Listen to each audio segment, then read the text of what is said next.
Това са най-добрите сериали, които да гледате в момента. Започваме с най-добрата анимация в момента – Invincible. След края на трети сезон, кое е най-доброто време за гледане, ако не сега? Третият сезон беше невероятен, анимацията беше на изключително високо ниво, битките бяха невероятни, историята беше супер, затова просто го гледайте. Второто заглавие е Severance. Това е научно-фантастичен психологически трилър, който ще ви накара да се замислите, да се чудите какво се случва и просто ще ви остави без думи. На трето място слагам един от любимите ми сериали Daredevil Born Again. Последният епизод на Daredevil беше невъзможно добър.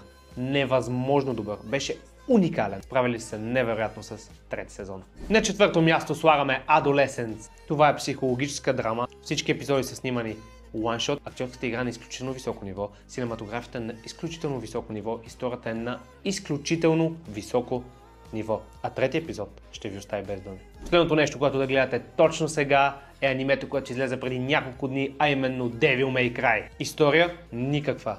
Анимация много добра и естествено, разбира се, екшън битките са невероятни, както и музиката не разочарова.